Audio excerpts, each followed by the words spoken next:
Welcome to the Football Fignuts podcast. It is season 10, episode 4, and if you've been counting all this time, it's episode 380.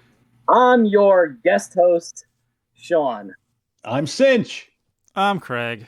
And I'm Britt. And gentlemen, we are back for the wide receiver conversation, the longest conversation of the year, because there's so goddamn many of them. Yes. And there's a lot to talk about.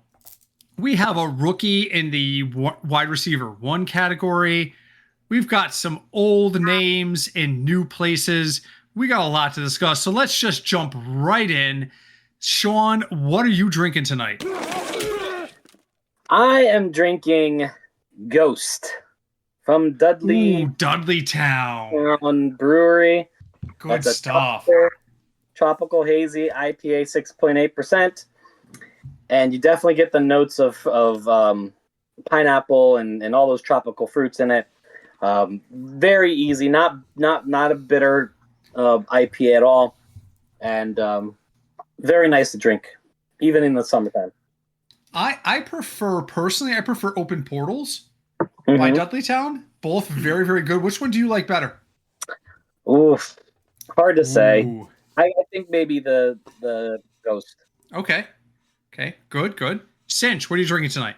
I have the same thing I had last week because it's so good, and I still had one left from Lost World Brewing in Cornelius, North Carolina. Amber Ale Twains. Excellent. Oh, wow. And the pour. Wow. That's awesome. That came through really nice, Sinch, just so you know. Nice. All right. Craig, what are you drinking? I have a lovely beverage from New England Cider Company. This is their newer cider called Viva la Sirda. So it is a dry cider, but it is a little higher in the alcohol content. It is 6.8%, which is higher than their normal one. So very good, very easy to drink. Not sweet at all, which is how I like them. Very nice. I am currently finishing a Road to Ruin, and I'm about to open a Voodoo Ranger by New Belgium. Separate from my burning hot take, I went to the store last week, and I bought a 4-pack of Road to Ruin at Total in Milford, Total Wine, which you're all familiar with. It was $13.59 for a 4-pack of craft cans of Road to Ruin. Today, I walked into another liquor store and I said, "Do you have 2 roads?" And he goes, "Yeah, but I don't carry a ton." It was a very small wine-centered shop. And he shows me this case, and in there I see Tall Boys, the 19.2 fluid ounces guys of Road to Ruin. Mm-hmm. And I'm like, "How much are the big cans of Road to Ruin?" He goes, $2.99. And I suddenly started doing some math in my head. Oh, man. If I buy 4 cans of the Tall Boys, then that's $12 plus tax and deposit. Yep.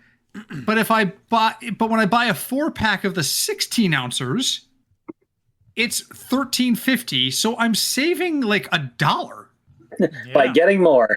and getting larger cans in the same quantity of cans. Yep.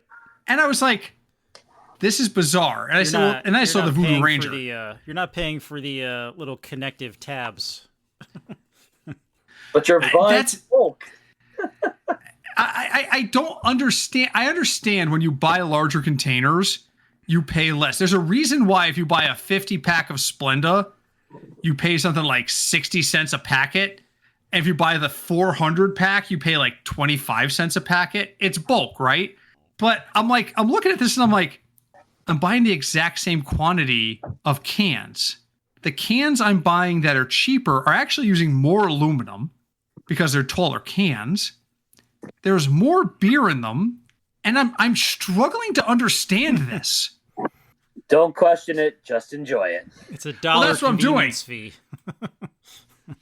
I'm like, seriously? That's insane. So I bought 2 cans of Road to Ruin, 2 cans of Voodoo Ranger. I'm almost all the way through my first can of Road to Ruin. I'll open a Voodoo Ranger, and that's all I'll be doing for tonight because that right there is like almost 40 ounces of beer. But Britt, so I just like you did it. Yeah. Britt, you did it backwards. You have to did what drink backwards? the beer. You have to drink the Voodoo Ranger, who will then lead you down the road to ruin. Oh no! I see. I look at it the other way. I'm on the road to ruin, and that's when I run into the Voodoo Ranger. He's like hitchhiking on the side of the road, kind of thing. You know, I think it works both ways. I agree. I agree. There's no wrong way to do this.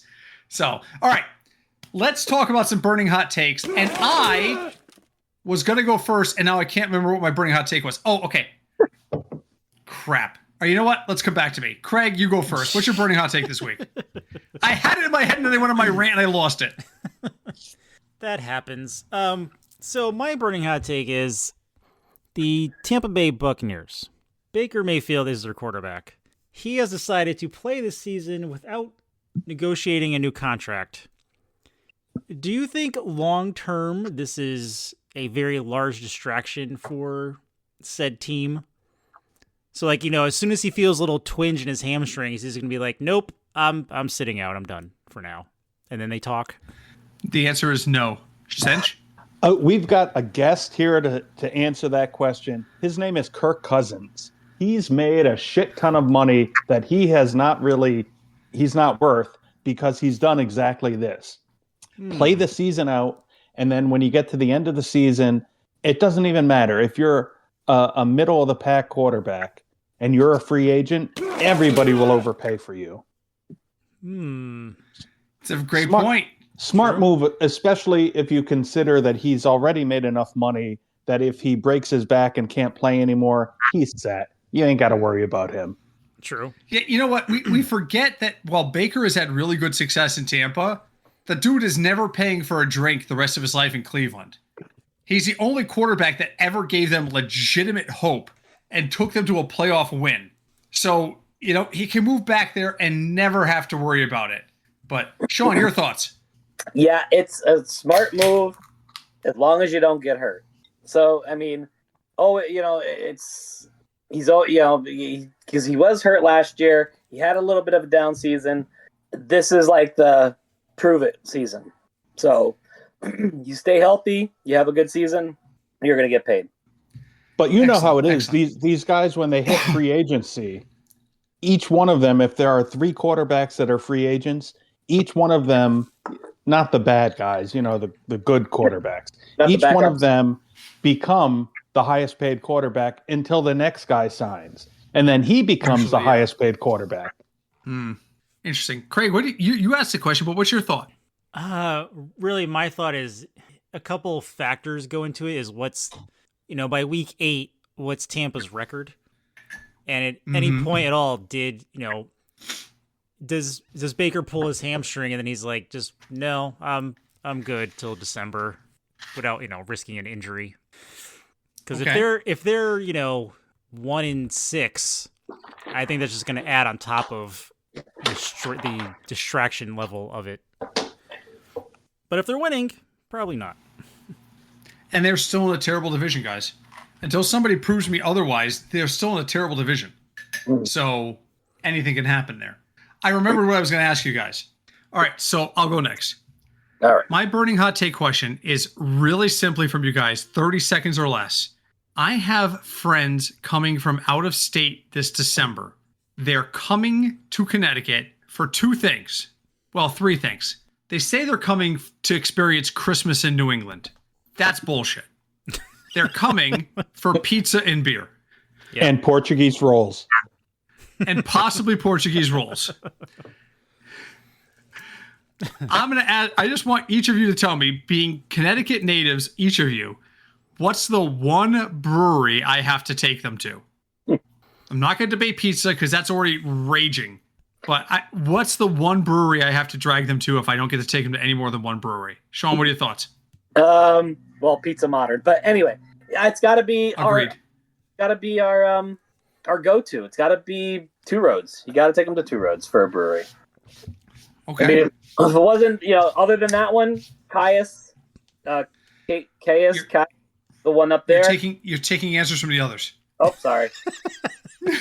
That's why I said one, because there's only so many breweries here, and if Sean lists 10 of them, then Sinch is gonna be like, I don't know, he said them all already. Sinch, one brewery I need to take him to. See, my problem is my brain, the way it works, I don't remember the name of it. I went there with the source. It was that they had it was like further away, like 45 minutes or so from Milford. They Kinsman. had yes. Wow. I was there. I was there. Oh, were you? It's the one. You know what? I think it's one. The source has shown up one time at Two Roads and one time at Kinsman. And I'm like, I know this wasn't It's got to be Kinsman Brewing up in the Cheshire area. Yes, that place was excellent. Interesting. I had not thought about Kinsman. This is why I needed to ask. I give it my highest praise. It's Craig. Where am I taking him? Oh man, there's so many good options. Damn it. I guess I should have let Sean go a little further and take 2 or 3 of them off the table. Yeah, I know, right? I got one I can tell you. Man. We'll go back to you if he doesn't answer.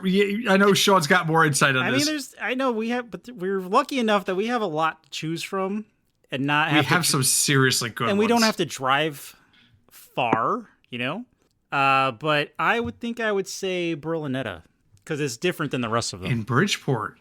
Interesting. Different beers than the rest of Connecticut's IPA scene. All right, Sean. Because everybody has had a chance to go, give me whatever else you had in your mind. Well, you said you got to show them a New England Christmas, right? So you got to bring them to New England Brewing Company, don't you? So is it really? Take them to Treehouse. Oh, that's not Connecticut though. I don't care. It's a really good place, right on the beach, right on the water. It is good beer. But Caius, Sean mentioned Caius. The one that's sticking in my head, I have to find a way to make it happen, is Fox Farm. Yeah. Yeah, then you might as well go to Jealous Monk. It's a bit of a trip. I mean, if you're bringing them to Mystic, that's fine, but So, all right, cool. That's my burning hot take. Sinch, what do you got burning with you tonight? Okay, so I'm looking at strength of schedule for this upcoming season. Okay, so I'll give you, these are the easiest schedules. Okay, the top 5 easiest. It goes Lions, Bengals, Giants, Jets, Ravens. So here's my question. Lions, everybody thinks that the key players, the quarterback, running backs, tight end, and receivers, they're going to be drafted. The Lions, the Bengals will be drafted. The Ravens will be drafted to a degree. The Saints, a little bit less, and the Jets, a little bit less. So my burning hot take question is, do you even look at the strength of schedule? Would this eliminate a team in your mind that you wouldn't want to have a player because they have such a hard schedule? Not really. Anybody jump in. Not so much. I would do that for defenses, but individual players, not so much. So I'm sorry, I snuck away for a bathroom break there while Sinch was talking. The answer to Sinch's question is not easy. It's not a yes or no for me. It's a yes, but. Yes, strength of schedule matters to me, but only weeks 12 on. Because I want to build a playoff run team. And I think it was 2 or 3 years ago, Sean, I won the work league that you and I were in together, and my team was like 7-5 going into the playoffs. Mm-hmm. And people were like, how the F is this team even in the playoffs? And how the hell did they steamroll to a title? They steamrolled to a title because their owner paid attention to the last 4 weeks of the calendar. And when I saw the week before the playoffs and the 3 weeks of the playoffs, I made sure that my guys, when I could, had the easiest schedule of all time. So people were posting, like, in a league that averaged like 130 points, people are scoring 75 because their guys are in playoff races. Meanwhile, my guy is playing the Miami Dolphins, who have nothing to play for, and he's got 7 catches for 125 yards and 2 touchdowns.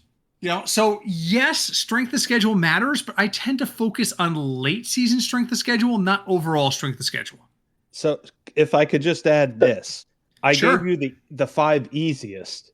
So here's the 5 hardest, because the easiest would make you say, okay, the Jets are on the list. Maybe I'll draft a Jet because they have an easy schedule. So the 5 hardest schedules: the Cardinals, the Dolphins, the Panthers, the Commanders, and Jerry Jones Cowboys.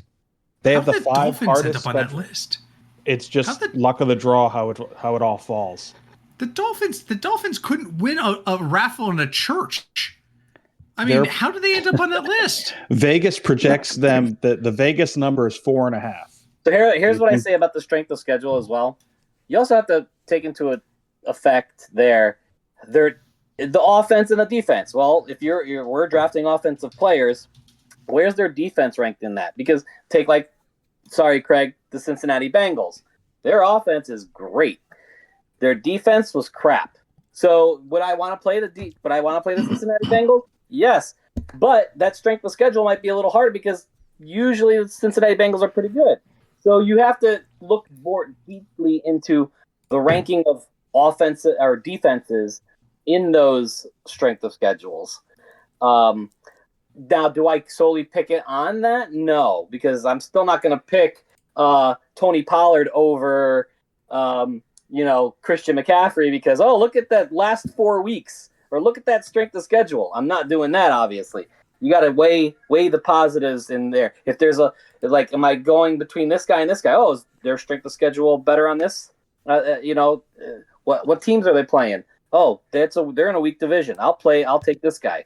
So I want to jump in really quick because I know we got to move along here.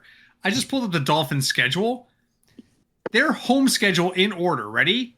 The Chiefs, the Bengals, the Patriots, the Lions. Then they get the Jets, the Bears, the Chargers, and the Bills. Ooh, those last three. Woo. The first four in the last three. I mean, everybody but the Jets. Did they steal a voodoo doll from freaking Hawaii? That's okay. Malik Willis will lead them. Oh, yeah. To the first overall pick, where they'll take a quarterback that'll replace him. Down the right hallway. I am super confident that Malik Willis will lead them out of the tunnel. But that's as far as it goes. Just like Aaron Rodgers led the Jets out of the tunnel. Right. Sean, by the way, And it was over. the Bears have the 7th hardest schedule. Yeah, they just the division they're in. The division's a gauntlet. It's true. Well, if that's the case, how do the Lions have the easiest schedule in the league then? They were still the in the league? Easiest schedule in the league? That's hard. The Lions have the easiest strength of schedule for this year coming up. Okay. All right, hold on. There you have it. Lions Bengals Super Bowl. The Vegas number for them is 10.5 wins. Okay. I don't know. What's it for the Bengals? 10? I mean, obviously, the Bears have the first place schedule. 10.5.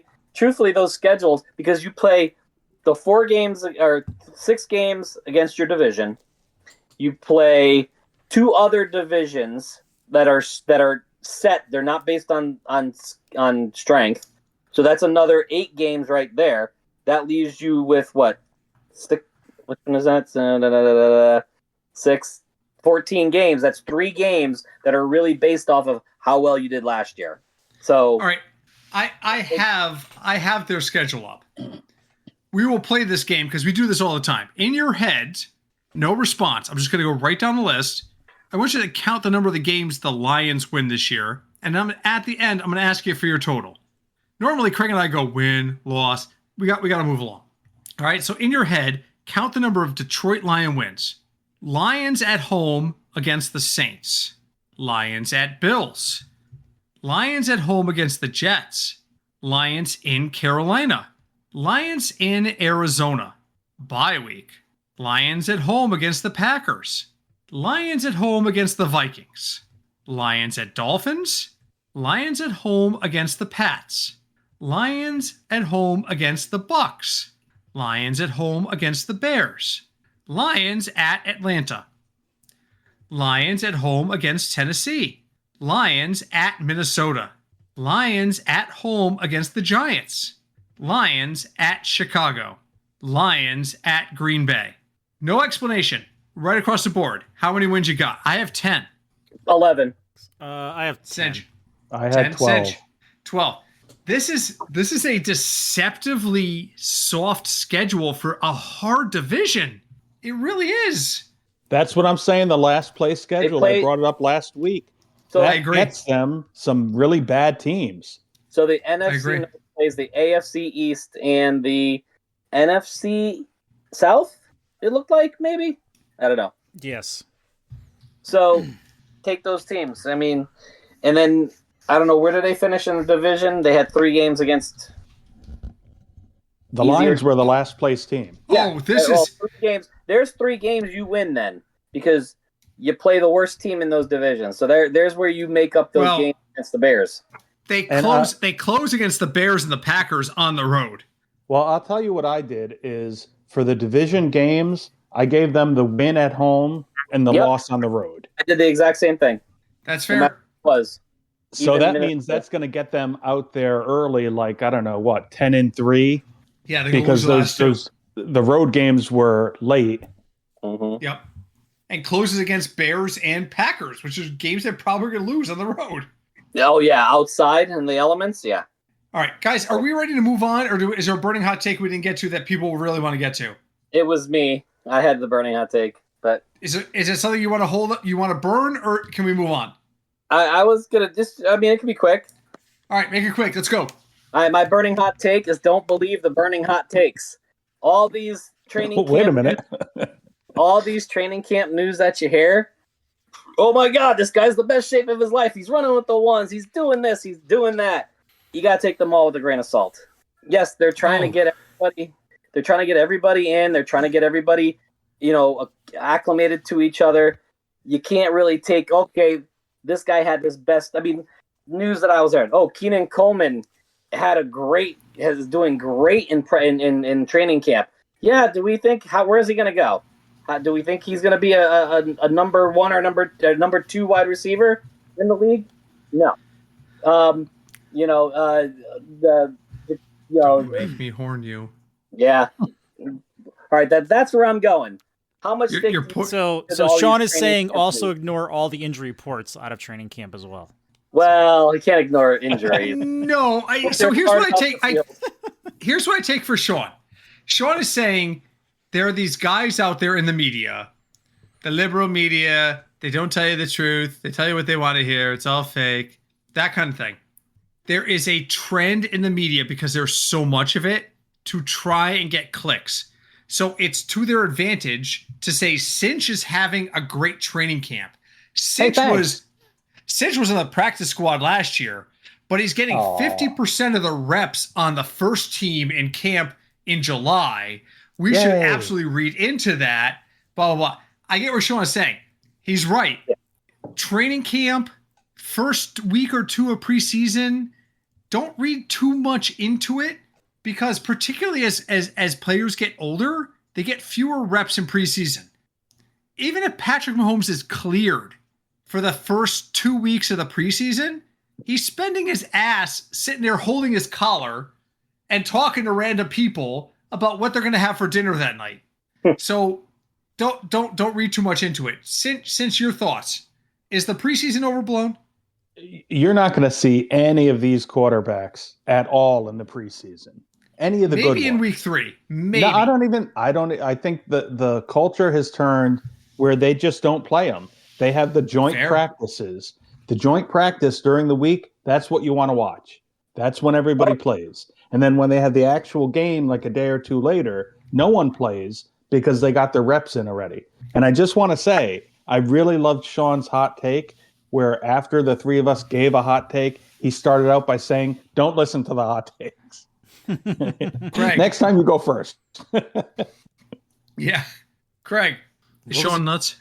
Well, this time, I guess not. He is right. Everything in preseason does get hyped up a lot. So I would give it, especially since training camps literally just started, like today. So I would give it going. 2 more weeks. So yeah. Yeah. And just keep chatting real quick. It's the Keenan Coleman. These are the ones I seen. The Keenan Coleman from Buffalo, Rashad Bateman from Baltimore. Brian Thomas Jr. is the best shape of his life. He might end up being the number 1 there, but there's going to be a lot of competition there. Parker Washington and Jacoby, not with that. Jacoby Myers they're not going anywhere. And oh god, there was one more. The Stripling from San Francisco. All these guys. They're going up draft boards because everyone's taking the hype. Don't overpay for those guys. Well, that's my question. Do you ever listen to that and say, Bateman, they're really pushing Bateman. All week long, they're pushing him. We're up to the third preseason week. My draft is coming up.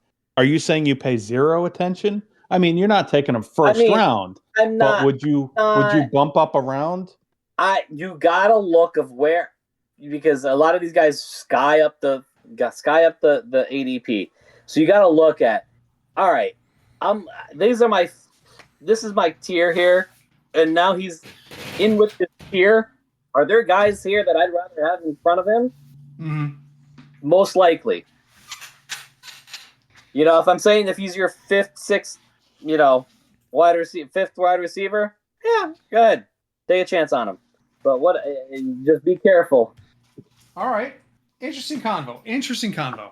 I apologize. I had to slip out there for a moment. The bladder is not what it used to be. Old man gamer, old man podcaster. All right. With that, are we ready to talk about wide receivers? Oh, yeah. We're going to go long tonight, guys. I'm just warning you right now. Get comfy, because we're 28 minutes in, and we still haven't even said a single wide receiver in our rankings. So, all right. Give me 1 second. This is why we get the extra time, so we can spend it on the wide receivers. We get this is every year the longest episode of this podcast by a large margin. I would like to spend more time on tight ends. Yeah. And you'll have the opportunity next week during the tight end, kicker, and defensive special teams spectacular. I wasn't talking about rankings. Okay, okay. All right. Rankings. Everyone on this podcast put Ja'Marr Chase at number 1. You know it. I know it. Your mother knows it. Everybody knows it. Ja'Marr Chase is 1. We have Jackson Smith-Njigba at number 2. Now, this was a Family Feud style argument. Sinch and I both have him at number 2. Sean and Craig both have him at number 3. I'm going to give the Craig and Sean camp 30 seconds to tell us why Jackson Smith-Njigba is not as good as Puka Nacua, who we all have at 3. Go ahead, Sean. Craig and Sean, 30 seconds. Go. All right. Puka stays healthy. He's going to have so many targets. Matthew Stafford has notoriously, I know Adams has had touchdowns, but he throws to one receiver. That's it? That's it. He throws to one receiver majority of the time, and it's Puka. Cinch, you've been a Puka Nacua truther, and yet you put Jackson in front of him. Tell me why. Because Smith-Njigba led the league in everything last year, and nothing has really changed in Seattle. Same quarterback, same receivers, a different running back, but that doesn't really factor into the guy runs a good route. The guy is great after yards after catch. So I put him 2 because I think Chase will have a better year because it's every other year for Burrow, and this is the year that he's on. Something has changed in Seattle. Kenny Walker's not there. Yeah, I said the running back, but the running back isn't going to. The running back isn't going to change that the receiver runs a great pattern. And Charbonnet is not healthy. They're going to focus on the pass a lot more. Focus on Njigba a lot more. And that's going to be – and it's still Sam Darnold, which I do not completely trust. I trust He's Stafford a Super Bowl champion. I mean, it seemed to have worked last year, but you need to see it again. I respect that. What have you seen in recent history that tells you this is a bad thing? I'm still saying I trust Nacua more than Stafford more than Darnold. Well, all right. So should I go back to your quarterback ranking and see which one you had higher? Yeah, that's easy. Well, if it's just a matter of you ranked this guy 2 and that guy 3, what's the big deal? It's not, but it's a good conversation piece. He does have Sam Darnold at number 21. Where'd he rank Stafford? 15. League MVP, you rank him 15. Yep. He did, but 6 spaces ahead of the guy who won the Super Bowl, so I can't fight him. So we have Chase at 1, and Njigba at 2, Nacua at 3, Amon-Ra St. Brown at number 4. We've got CeeDee Lamb at number 5, despite the fact no one on this podcast enjoys the Cowboys. Number 6 is Justin Jefferson. I just want to bring up Justin Jefferson. We're all pretty consistent. Every one of us had him at either 5 or 6. Are we not worried about the quarterback situation in Minnesota? Craig, your thoughts? I think this is the last year for Kyler Murray. You can argue the fact when he was in Arizona. It's also his first year. It's true. You can argue the fact that in Arizona, they didn't have the best team around him. But with Kevin O'Connell's offense and with Justin Jefferson there, he should, in theory, do better. Will he? I don't know. But he should. Sean, thoughts on Justin Jefferson? Thoughts on Justin Jefferson. His quarterback play is going to be better this year than it was last year. Great. Sinch, Justin Jefferson. I think Justin Jefferson is the best wide receiver in the league. He is the typical example of a guy who's punished because he hasn't had the quarterback. So I think I put him at 6 because I believe in Kyler Murray. Now, what does that mean? That doesn't mean I think Kyler Murray is going to be some great revelation. I just think he could be a middle of the pack. And if he's a middle of the pack quarterback, Jefferson will have more accurate targets than what J.J. McCarthy gave him. And he'll do the rest on his own. Just throw it in his direction. Did I just hear someone other than me say I believe in Kyler Murray? Because that's never happened before. Just saying. Arizona can kill anybody. And they have. All right. Number 7, we have Drake London, despite the fact that he's on a terrible team. We all have him at 7 or 8, so he's 7 overall. Number 8 gets to be an interesting conversation, though, because it's A.J. Brown, who has recently changed teams. We all have him in the 7 to 9 rank, except for Craig, who has him at wide receiver 12. Craig, no love for A.J. Brown? No. So when people change teams all the time, but the biggest question mark when someone changes a team is when they are a receiver. Because you have absolutely no idea how they're going to get along with the offensive coordinator and how they click with the quarterback. So to me, this can either be really good for A.J. Brown or it can be awful. And by week 6, he's on the sideline reading a book. So for me, that's a giant question mark. Hey, Sean Britt, or Sinch, thoughts? Can I jump in go for a question? Sinch. Do it. I want to ask Craig Yep. if you'll feel the same way Yep. 2 years from now, Yep. after Burrow wants to be traded after this season and he's gone, Sure. and Chase wants to be gone. Do you think they'll both go to a new team together? No, because no one will be able to afford that. Period. Only Cincinnati. So Craig brings up one quick point, and I'm going to give it over to Sean.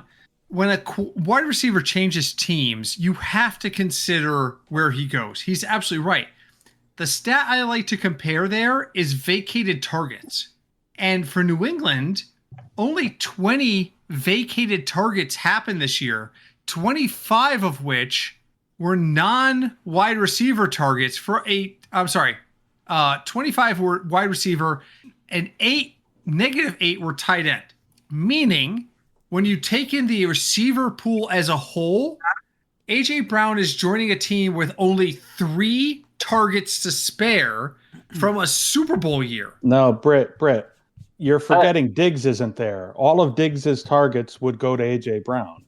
But Diggs's targets don't offset again, vacated targets. I'm looking right at it right now on the snap.beehive.com. There's a total of 20 vacated targets, 25 from the wide receiver core. So that would be the difference between Stephon Diggs' targets, but there's a -8 in tight end, which means they added a wide. Who's the tight end they added this year, Sinch? They didn't cut, but they didn't re-sign the guy that used to be with Atlanta as the backup. I can't think of his name. Older white guy. He was the tight end too. The guy that they signed. Yes, Hooper's gone. And so Hooper's a -8 on targets. So that means he had a fair number of targets last year. There's But what I'm only saying 3 is- vacated targets. So What I'm how saying are they is- getting the ball to AJ Brown? Booty's not getting as many targets as he did last year. What I'm saying is tight end 2 was a legitimate target. No, they didn't use it a lot, whatever. Legitimate target last year. The guy they signed to be the tight end 2 this year already injured himself. He's gone for the season. They have Eli Raritan, a rookie that they drafted in like the 3rd or 4th round, and he doesn't. You don't expect anything out of him. So my only question to what your question is, do you really think AJ Brown's not going to be able to find targets on the Patriots? So Yes. I don't know if they didn't have Stephon Diggs off of New England, but Stephon Diggs had 102 targets last year, and he's not But on. how many did Brown have? Who cares? He was in Philly. In Philly, what's his name? Jalen Hurts hated him and stopped throwing the ball to him. That was my point I was going to bring up when talking about with May.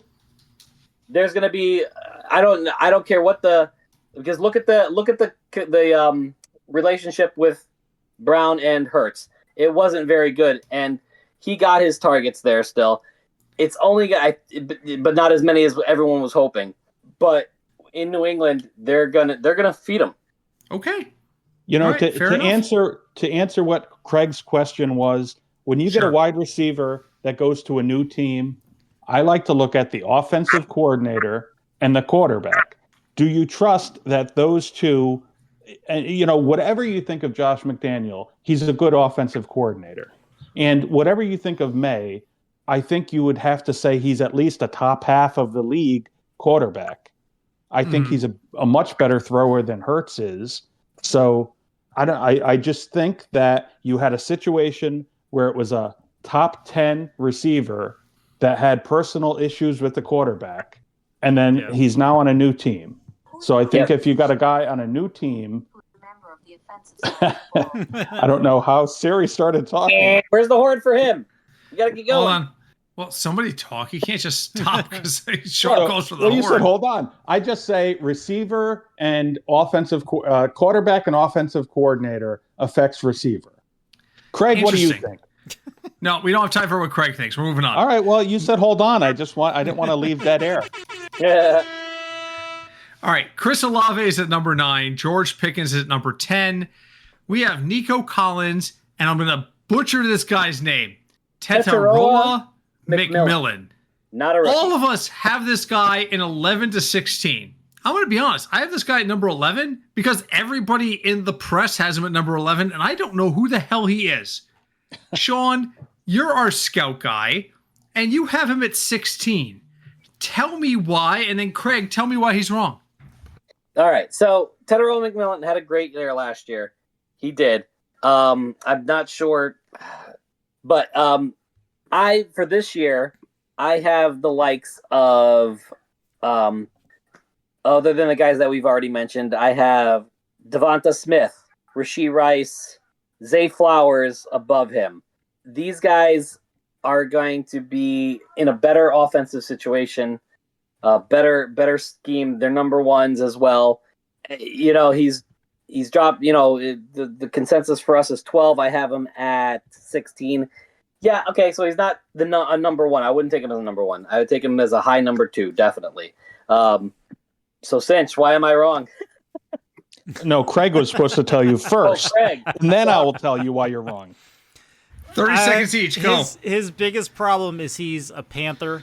That's it. I mean, the Panthers with that. The Panthers are getting better, but his problem in fantasy is he's a Panther.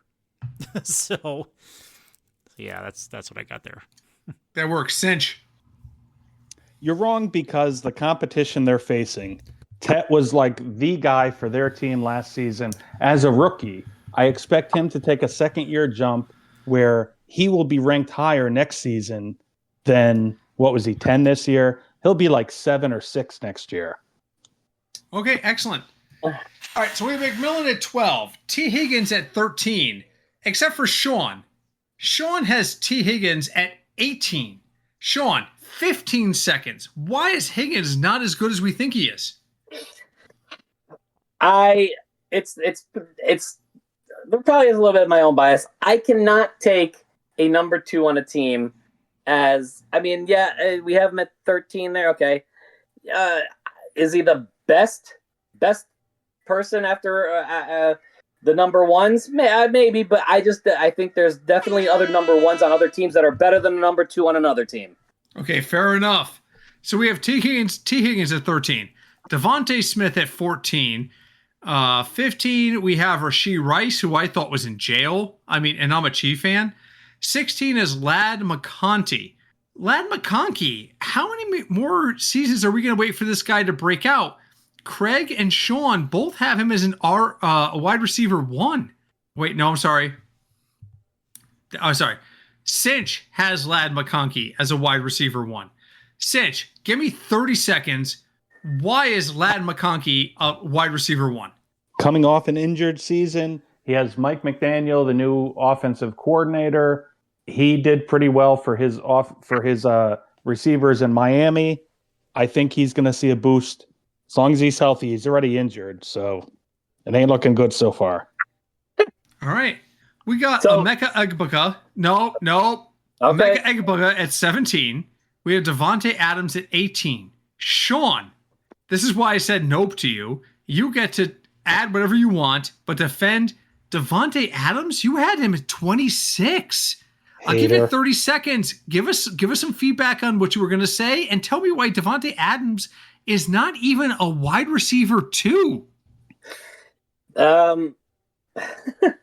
Again, I just think that he's not going to get the amount of targets in that offense. I know they're a very good offense, but he's not going to get the amount of targets that warrant a number 2. And he's going to have a regression in those touchdowns. He had a lot of touchdowns last year, and I just see a regression in that. The other point I was going to make with Ladd McConkey, undersized, gets hurt.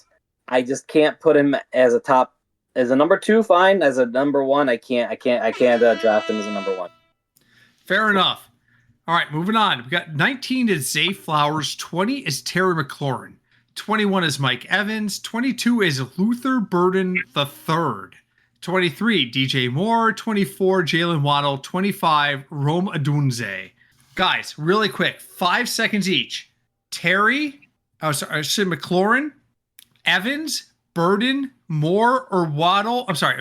Okay, sorry, I'm on my 3rd beer. Let's do this again. McLaurin, Evans, Burden, Moore, Waddle, and Odunze. Pick one and convince me on why, and keep it to like 15 seconds. Let's start with Craig. All right, so mine would be Waddle, even though Bo Nix sometimes makes my brain hurt. But I think he's a solid number 2 in Denver, and they are going to pass a lot, and which means he's going to get a lot of catches. So PPR, he would be very high up there at the end. Sinch, same question. Go. I'm going to go with Mike Evans. God help me. He's in San Francisco. Brock Purdy. He's got a different system with an offensive coordinator, head coach that I trust. Sean, what do you got? I was going to go Mike Evans, but to be different, I will say Terry McLaurin. A healthy Jaden Daniels, still going to be the target lion there. He's going to hit all the targets there, unless they sign somebody else, which looking like they might not. But that's why. So the source weighed in this week and said, I don't understand why people keep ranking Terry McLaurin as a wide receiver 2. 5 seconds each. Tell me why the source is wrong. Sean. Well, I just did, I think. He's got a very good – he's never had a good quarterback till now. And what he did when he was healthy his rookie year, he had an excellent season. Last year, Daniels was hurt. Sinch, why is the source wrong? The source is never wrong. Correct. He's wrong Craig. quickly because he's the only target in Washington. Craig. Same as Sinch. He's someone has to catch the ball, and he's it. All right, great. You just beat the thing there. All right, number 25 is Rome Odunze. we have Devontae Adams at 26, Christian Watson at 27, Garrett Wilson at 28. We have DK Metcalf at 29. We have Malik Neighbors at 30. And I want to step back really quickly just because two of us have Garrett Wilson really low, but both Craig and Sean have him in the top 20. Sean, 15 seconds. Why is Garrett Wilson on a terrible team in the top 20? Well, terrible teams have to throw a lot, right? And right now, they've had the best. I know it's Geno Smith, but that's the best quarterback they've had since he's been a rookie. Don't tell me Aaron Rodgers, because it's a broken down version of himself. He beat it by 3 seconds there. There you go. Craig, you're the other one. Go ahead. Same as Washington. Someone has to catch the ball, and he's it. And they are probably going to play from behind a lot. And yes, Geno Smith is the best quarterback they've had in a long time. Love it. 29, DK Metcalf. Number 30 is Malik Neighbors. Every single member of this podcast has Malik Neighbors at 30 or lower, except Sean. Sean, explain to us how you let your wife make this pick. Other than my wife being a Giants fan, no. Well, he avoided the PUP, didn't he? Guess what? He's a little healthier than everybody thought. So that probably I bet you guys would rank him a little higher right now. Plus, again, I still don't think they're going to be a great team. They're going to be throwing a lot. 10 seconds. It's going to be, and I think Jackson Dart is a competent quarterback. So I think that he will get the targets that he needs to. Sean, you're doing great this week. I've barely been able to horn you. It's awesome. We have Marvin Harrison at 31, Alec Pierce at 32, Carnell Tate at 33, Cortland Sutton is at 34, and Brian Thomas is at 35. Guys, Brian Thomas was like in the wide receiver 2 rank last year. What happened? Sean, 10 seconds each. He had a bad year. Sean just saved like 7 seconds. I will count. And now they have actual weapons that they can use. So I do expect him to be better than last year, but with the other Parker Washington coming out and Jacoby Myers there, there's a lot of spreading around the ball. Sorry. Sinch, why is Brian Thomas so down when we were so up on him? He was injured last year, and like the stud receiver that he is, he tried to play through it, and it didn't work. And he grew up because they brought in Jacoby Myers, and here's a guy that... Seriously? Craig, I told you 10 seconds each. Craig. I didn't even rank him, so I don't have an answer. That's the best answer of all, right there. Number 36 is Chris Godwin. Number 37 is Jameson Williams. My God, what happened to Jameson Williams? Sean has him at 28. We all ranked him all the way down at 37. Sean, I'll give you 30 seconds to tell me why we're wrong about Jameson Williams. Well, first of all, I'm going to go back. Carnell Tate, someone ranked him at 23, a wide receiver too. And we didn't talk about that? How is that possible? Also, Jameson Williams. I ranked him at 28. Someone ranked him as 48. So I don't know. I think he's decent. He can be a number 2, but if you really like him. But 48, somebody else. Seconds. So there's my thing. I'd rather know why the 48 person didn't rank him higher. The 48 came from Sinch, and that was a non-ranked position. Sinch, why did you ignore Jameson Williams? 10 seconds. He doesn't know where I live. What's he going to do? And you moved. Hold on. That's the best answer right there.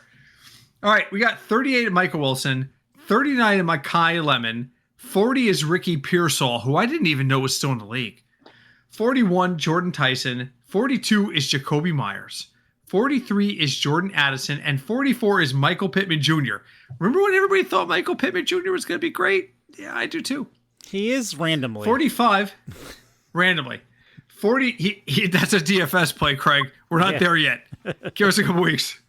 45 is Romeo Dobbs. 46 is Parker Washington. 47 is Quinton Johnston, another guy who dropped down. 48 is Wan'Dale Robinson. 49, Casey Concepcion, and 50 is Jaden Reed.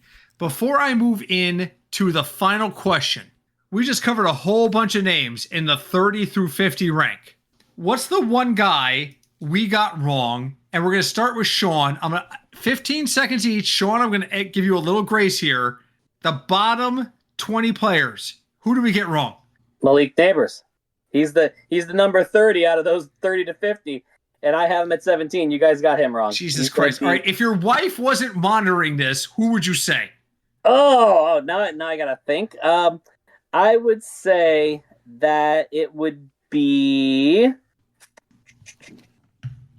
20 seconds. I would say it would be Brian Thomas. He can become a number 2 then. Sinch, who's underrated? I think Brian Thomas is a good one. I also think Jordan Addison was rated way too low. He's the number 2 receiver, and he's shown if he has a quarterback that he could be something. So it's all on Kyler Murray's shoulders. Craig. Just out of pure talent is probably Marvin Harrison Jr., I would say, but Arizona's a giant question mark. So yeah. All right, good job, everybody. All right, let's go on to what? How about you, Britt? Who is it? Yeah, Britt. Do I even actually get a vote, man? Why not? Oh, wait. I want to know who did the 23 for Cardinal Tate. They didn't say their name. They have him as a wide receiver too. How is it they didn't say his name? Craig? Oh, there you go, Craig. Cardinal Tate. Yeah, I was drinking when I made this list. It sounded good at the time. That's my answer. Shit, that was my excuse. I was saving that for when somebody questioned me. I literally just spit beer out of my face because of that. Oh my god.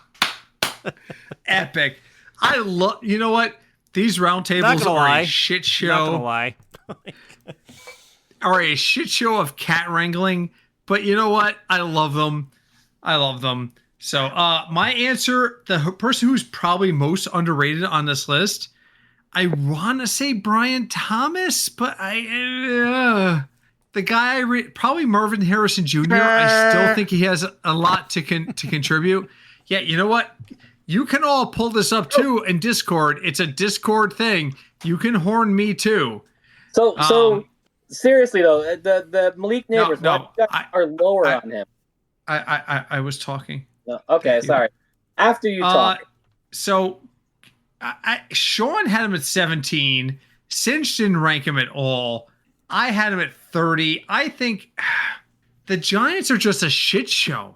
They have not been consistent at all. Harbaugh doesn't make him better? Not in the first year. Okay. Name another coach who had an instant impact in the first year. Oh, God. Bill Parcells. Mike Vrabel. Which team? The Jets. Did they make a Super Bowl? Did they make it into the AFC Championship? They did. That was they don't have to. That was a butt fumble. They made the playoffs that year. The butt fumble was a year later. Wasn't that the championship? AFC Championship. No, I think the AFC Championship was a year later. They went 2 years in a row. They went 2 years in a row. Mark Sanchez. God damn it. All right, fair enough. I'm 3 beers and I don't know what fucking know what's going on. Hey, who's the Giants' backup quarterback? Because no way Dart plays a full season. That guy in the third row. And that's why everybody offensively on the Giants' numbers will not be high. Oh, they're going to be high. They're going to be high on live, baby. Are you ready for who the New York Giants backup is? Oh, my God. Yes. Jameis Winston. Wait, Jameis Winston. It's Jameis Winston. And I got a bio. So all day long, then. Discuss.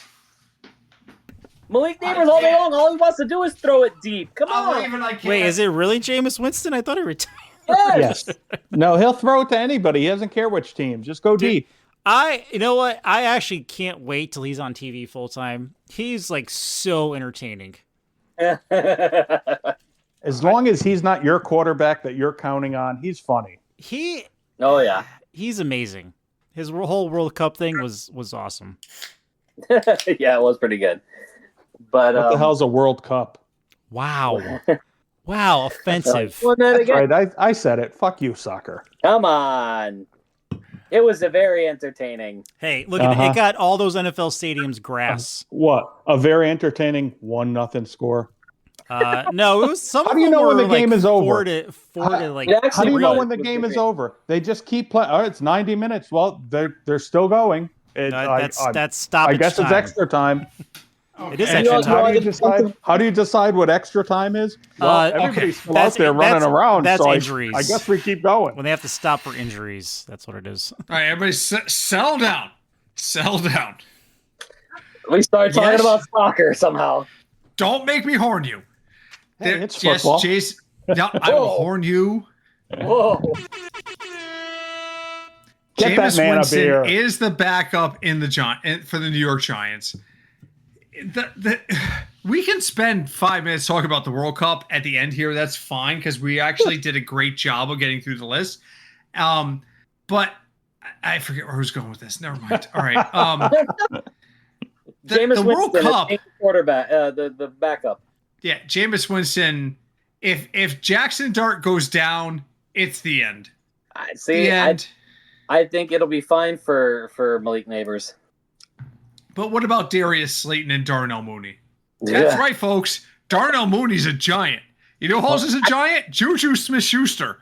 Actually, Mooney might be a little bit of a last pick sleeper there. Hold on. You know Sean who else has is to ask still? his wife. Do you know who else is also currently on the Giants roster? Braxton Berrios. Remember him? Yes. Former Jet. Oh my Yes. God, I can't. I see these. Odell Beckham Jr. by the way is still on this list. Yeah, I'm just gonna let the. He's on the team. He's on the team. He's on the team for now. Yeah, for now.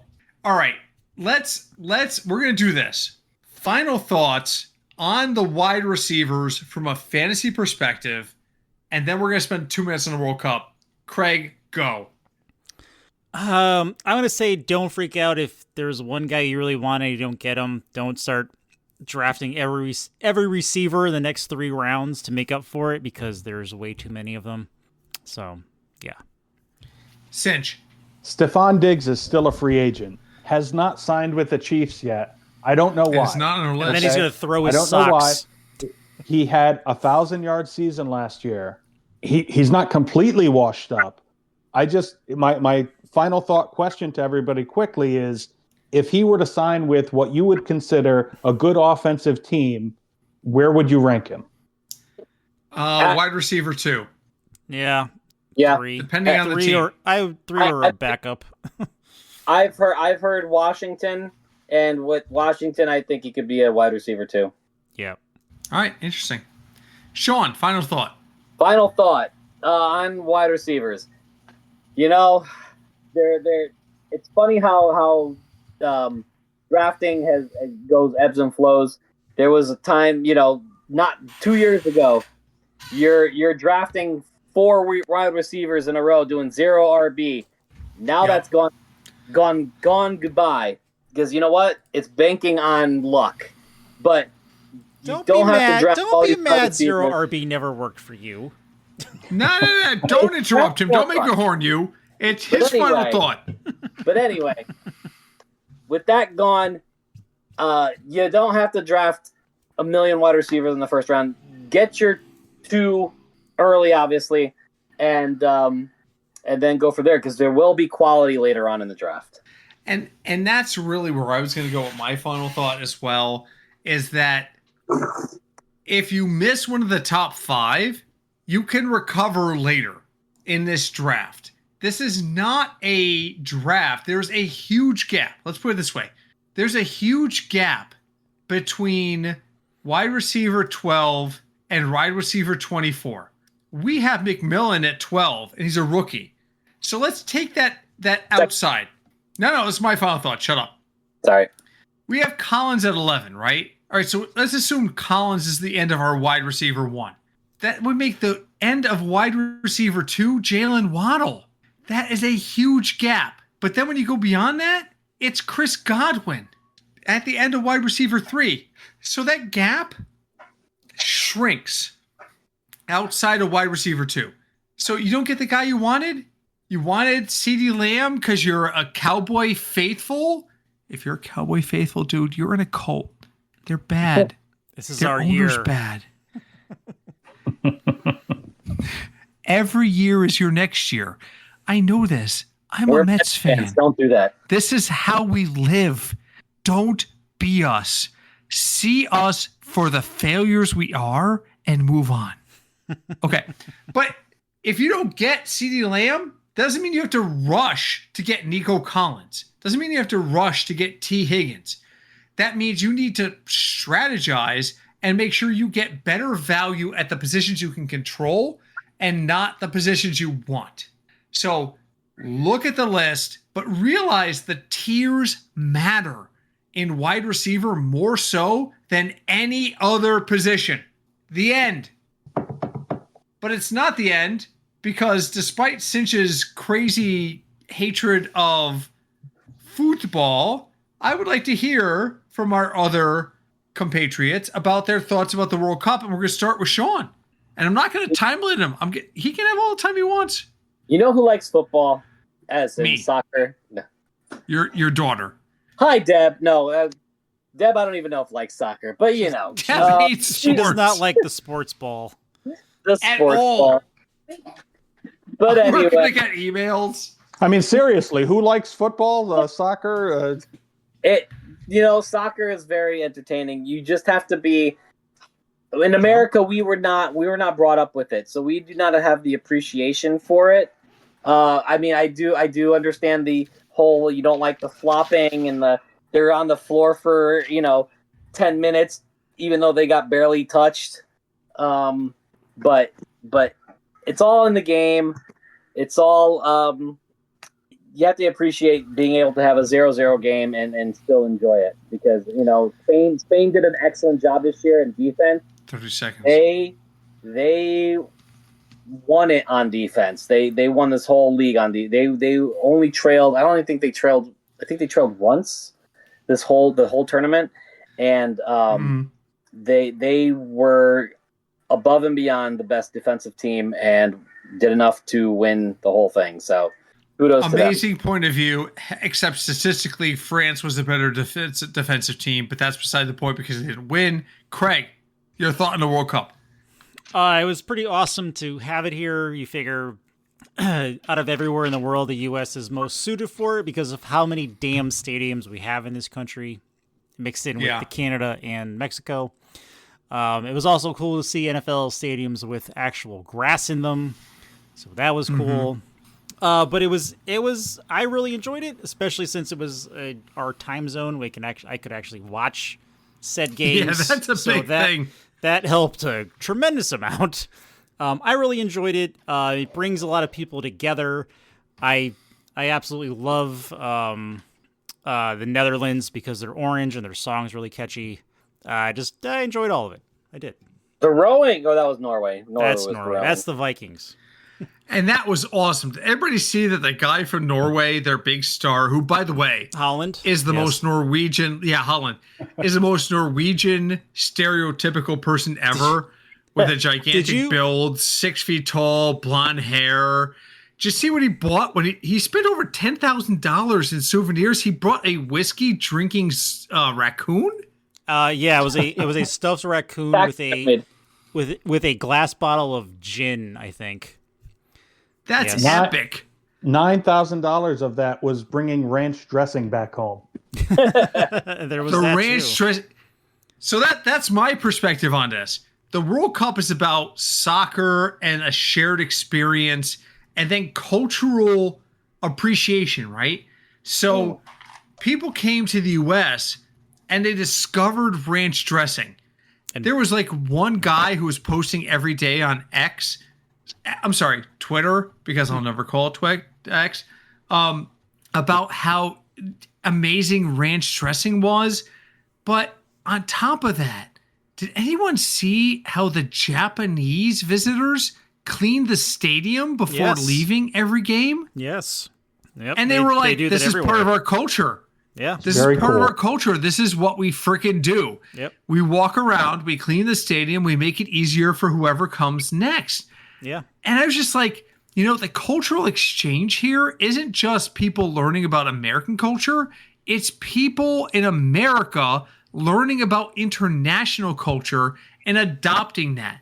Now, do I believe the next time I go to a Mets game, I'm going to see people pick up their shit? No. Do I believe if I walk up to that person and go, hey, don't forget Japan, motherfucker, they're going to pick up their shit? No. But it was refreshing to me and instructional to me as an American how our visitors treated us and how they appreciated access to the facilities that they had. But you know what we have that they don't have? We have camaraderie and friendship. Because after Britt says that to the guy at the Met game, his friends will be picking him up and carrying him out of the stadium. Fair enough. But you know what, folks? You can pick me up in a big way. You can pick me up by leaving us a review wherever you leave us reviews. Apple Podcasts, whatever it may be. You can also pick me up by sending me an email. You know, I like email. I like emails that matter, emails that come from people, not emails from go, have you used AI to improve your podcast? Fuck you, AI. I want to hear from real people. You can do that by emailing us at fignutsdfs@gmail.com. Again, fignutsdfs@gmail.com. Guys, you hear that big exhale there? Because I'm almost done. I've been reading the Dungeon Crawler Curl series because of Deb. By the way, hi, Deb. There comes a point where the person running the stuff in the book is just like, why won't you just let me die? I'm done with this. Please just let me die. And I feel like as much as I love the start of every fantasy season, the start of every fantasy rating season, I reach that point where I'm like, can I just be done? Just let me die. But we have one more episode to go. And then we get to do roundtables where you can yell at each other and I can sit here and just drink. And it's all good. So, I can't wait. I can't wait. But the extravaganza next week is the extravaganza. Tight ends, kickers, defenses, all in one episode. You thought this episode was rushed? You thought I kept a timer on this episode?